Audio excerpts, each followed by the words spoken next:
नमस्कार दोस्तों, कैसे हो आप सब। आई होप आप सब लोग ठीक होंगे। दोस्तों, मेरा नाम है जलाल खान और आप देख रहे हैं हमारा यूट्यूब चैनल जलाल बालोत्रा। दोस्तों, इंट्रोडक्शन ऑफ टैली के इस अध्याय में आपका स्वागत है। दोस्तों, आज की वीडियो में इंट्रोडक्शन ऑफ टैली के पार्ट 2 की बात करेंगे। ओके, तो चलिए वीडियो स्टार्ट करते हैं। वीडियो स्टार्ट करने से पहले अगर आपने हमारे यूट्यूब चैनल को सब्सक्राइब नहीं किया है तो जल्दी से जाके सब्सक्राइब कर लीजिए और पास में बेल आइकन को ऑल कर दीजिए ताकि हमारी वीडियो की नोटिफिकेशन आपको सबसे पहले मिल सके। और हाँ, अगर आपने हमारे टैली इंट्रोडक्शन ऑफ टैली के पार्ट 1 को नहीं देखा है तो जल्दी से जाके देख लीजिए, लिंक इन डिस्क्रिप्शन। ओके, तो चलिए let's start. Need help. I don't wanna be left on the shelf. Couldn't even hear me if I yelled. It's so cold. Part 1 के अध्याय में हमने दायित्व तक सीखा था, तो चलिए पार्ट 2 स्टार्ट करते हैं। पार्ट 2 में सबसे पहले है संपत्ति, जिन्हें हम एसेट कहते हैं। इसमें वह सभी वस्तुएं आती हैं जो व्यापार संचालन के लिए प्रयोग की जाती हैं, जैसे भूमि, भवन, मशीनरी इत्यादि। ओके, ये दो प्रकार की होती हैं। एक तो अचल संपत्ति, जिन्हें हम स्थायी संपत्ति कहते हैं और इंग्लिश में फिक्स एसेट कहते हैं, जैसे भवन, मोटरसाइकिल आदि, है ना। और एक होती है चल संपत्ति, जिन्हें अस्थायी संपत्ति कहते हैं और इंग्लिश में करंट एसेट कहते हैं, जैसे कैश, बैंक, स्टॉक। यानी कि ये जो संपत्ति है व्यापार में आती रहती है ना। जैसे कैश है, कैश आती है और जाती रहती है ना। बैंक है, जैसे किसी से हमें चेक प्राप्त हो गया है ना, या अपन ने किसी को चेक दे दिया है ना। और स्टॉक है, तो स्टॉक भी माल है तो आता रहता है ना व्यापार में। तो इस प्रकार से ये अचल संपत्ति के अंतर्गत आता है, ध्यान रखिएगा। नेक्स्ट है खर्चे, जिन्हें हम एक्सपेंसेज कहते हैं। व्यापार में आमदनी बनाने के लिए जो खर्चे किए जाते हैं उन्हें एक्सपेंसेज कहते हैं। ओके, एक्सपेंसेज और लॉस में अंतर होता है। एक्सपेंसेज ये कंपनी के लाभ के लिए किए जाते हैं तथा लॉस ये कंपनी को किसी तरह का लाभ नहीं होता इससे, है ना। जैसे उदाहरण के लिए आपको किसी चीज़ की टूट फूट या चोरी, ये लॉस के अंतर्गत आता है ना। जैसे कोई माल जल गया है ना, या फिर कोई टूट फूट हो गई है माल में, तो लॉस के अंतर्गत आता है। इससे कंपनी को कोई भी लाभ नहीं होता है। लेकिन यदि कोई मशीन अपने ख़राब पड़ी है, उसको सुधार करवा लिया उसमें, है ना, तो ये खर्चा है ना एक्सपेंसेज के अंतर्गत आएगा। ठीक है, इससे अपन को भविष्य में लाभ मिलेगा, है ना। अब नेक्स्ट है प्रकार। एक्सपेंसेज दो प्रकार के होते हैं। एक तो प्रत्यक्ष खर्च, जिन्हें हम डायरेक्ट एक्सपेंसेज कहते हैं। एक होता है अप्रत्यक्ष खर्च, जिन्हें हम इनडायरेक्ट एक्सपेंसेज कहते हैं। प्रत्यक्ष खर्च ये वह खर्चे होते हैं जो व्यापारी माल खरीदते या माल के उत्पादन के समय करता है, जैसे कच्चा माल यानी रॉ मटेरियल है, या जैसे उस समय माल के उत्पादन के समय जो मजदूर लगे हुए थे उनको दी जाने वाली मजदूरी है, ये सब प्रत्यक्ष खर्चे के अंतर्गत आएगा। और नेक्स्ट है अप्रत्यक्ष खर्च, इनडायरेक्ट एक्सपेंसेज। इसमें क्या क्या आएगा? विज्ञापन है, ग्राहकों को दी जाने वाली छूट है और सैलरी है, ये सब अप्रत्यक्ष खर्च के अंतर्गत आता है। ओके, नेक्स्ट पॉइंट है राजस्व, जिन्हें हम रेवेन्यू कहते हैं। वस्तुओं और सेवाओं को मार्केट में सेल्स करने पर उससे जो धनराशि प्राप्त होती है उसे राजस्व कहते हैं। जैसे 10,000 का फर्नीचर था, उसको 15,000 में मार्केट में सेल्स कर दिया, तो जो 15,000 अपन को मिल रहा है वो अपना राजस्व हो जाएगा, रेवेन्यू हो जाएगा।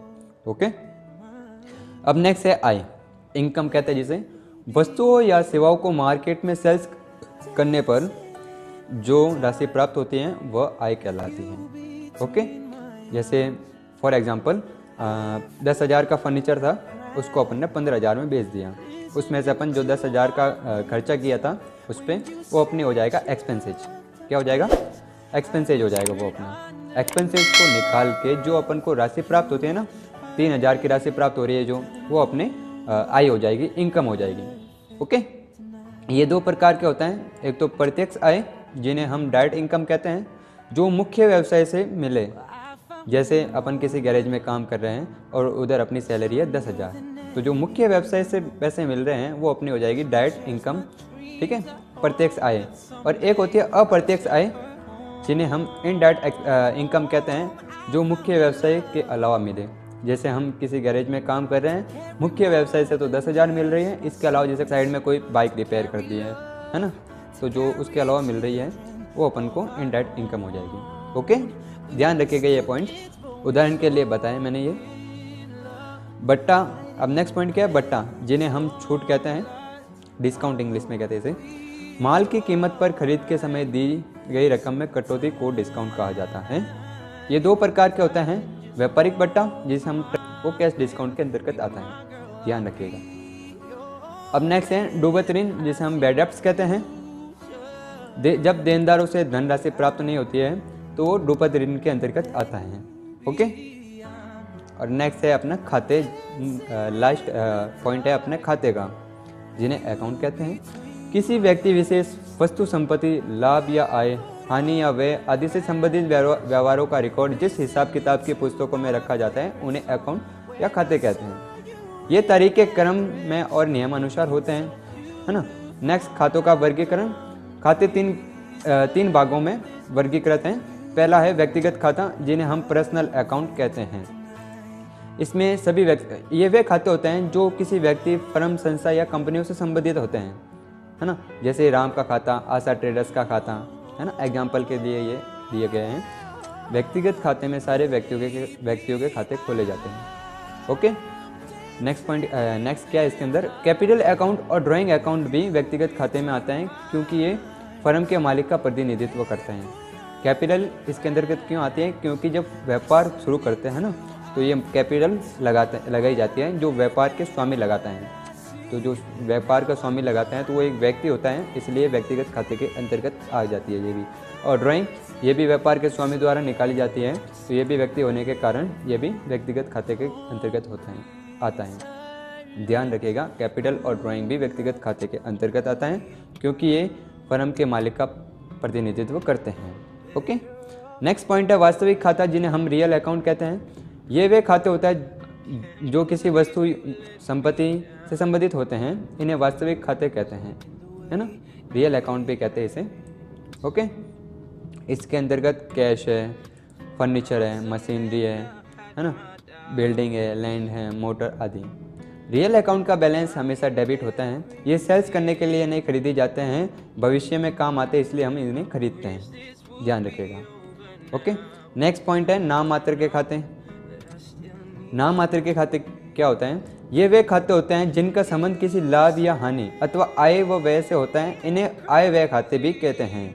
नाम मात्र के खाते को आय व्यय के खाते भी कहते हैं, ध्यान रखिएगा, है ना। जैसे इंटरेस्ट है, डिस्काउंट है, कमीशन है, वेजेज है, परचेस है, सेल्स है।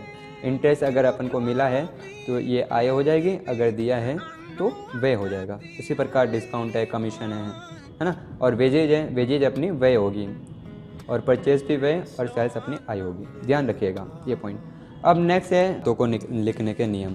ओके, तो पहला है व्यक्तिगत खाता, इसमें पाने वाले व्यक्ति को करना है डेबिट तथा देने वाले व्यक्ति को करना है क्रेडिट। ध्यान रखें, जब कोई लेन देन करते हैं दो खाते प्रभावित होते हैं। ओके, तो पहला है, जैसे उदाहरण के लिए माना कि राम को 1000 रुपये का भुगतान किया, है ना, तो दो खाते प्रभावित हो रहे हैं, एक तो राम का और एक कंपनी का, है ना। तो पाने वाला राम है तो इसे कर दिया डेबिट 1000 रुपये से। और सेकंड है अपना कंपनी का खाता, जो कैश अकाउंट होता है ना, जिससे आप भुगतान कर रहे हैं ना, पेमेंट मेथड, जैसे आप कैश कर रहे हो, नकद करो ना तो कैश आ जाएगा, अगर बैंक से चेक से कर रहे हो तो बैंक अकाउंट आ जाएगा इधर, ठीक है, तो CR हो जाएगा कैश अकाउंट। सेकंड उदाहरण है, कृष्णा से 5000 रुपये प्राप्त हुए हैं, तो पाने वाली कंपनी है तो कंपनी का खाता हो जाएगा डेबिट, है ना। अब कैसे पैसे प्राप्त हो रहे हैं, कैश से हो रहे हैं, तो ये कैश अकाउंट डेबिट हो गया है 5000 रुपये, और देने वाला कृष्ण है तो to Krishna account CR credit. Okay, अब नेक्स्ट है थर्ड पॉइंट, वास्तविक खाते, जो वस्तु व्यापार में आए उसे करो डेबिट तथा जो वस्तु व्यापार से जाए उसे करो क्रेडिट, है ना। उदाहरण के लिए 1000 रुपये का नकद फर्नीचर खरीदा, तो सिंपल सी बात है, फर्नीचर अपने व्यापार में आ रहा है तो उसे कर लो डेबिट, DR कर लो, और व्यापार से जो जा रहा है उसे कर लो क्रेडिट। तो अगर नकद खरीदा है तो कैश अकाउंट आ जाएगा क्रेडिट यानी CR, अगर बैंक से भुगतान किया उसको, है ना, चेक से किया है तो बैंक अकाउंट आ जाएगा। ओके, थर्ड है नाम मात्र के खाते, जिन्हें हम नॉमिनल अकाउंट कहते हैं। समस्त प्रकार के व्ययों एवं हानियों को करो डेबिट तथा आय एवं लाभों को करो क्रेडिट, है ना। कहने का मतलब प्रॉफिट एंड इनकम को करना है क्रेडिट, और एक्सपेंसेज एंड लॉस को करना है डेबिट, ध्यान रखिएगा। उदाहरण के लिए राम को 1000 रुपये के सैलरी के दिए हैं, तो ये सैलरी अपने लिए खर्चा है, एक्सपेंसेज है, तो खर्चों को करना है डेबिट। समस्त प्रकार के खर्चों और हानि को करना है डेबिट, और इनकम एंड प्रॉफिट को करना है क्रेडिट, यानी लाभ और आय को करना है क्रेडिट, CR, ध्यान रखिएगा। ओके, सैलरी अपने लिए खर्चा है तो इसे कर दिया डेबिट 1000 रुपये, और 2 कर दिया कैश क्रेडिट, ठीक है, CR। तो आज की पार्ट 2 में हम यही सीखेंगे। नेक्स्ट अपन चैप्टर 2 में आगे बात करेंगे। तो अगर आपको हमारी ये पार्ट 2 अच्छा लगा हो तो इसे लाइक, कमेंट एंड शेयर ज़रूर करिएगा। और अगर आपने हमारे पार्ट 1 को नहीं देखा है तो जल्दी से जाके देख लिएगा, लिंक डिस्क्रिप्शन में है, और हम आपको इसके नोट्स भी आपको डिस्क्रिप्शन में दे देंगे, जहाँ से आप डाउनलोड करके पढ़ सकते हैं। Okay, thank you guys.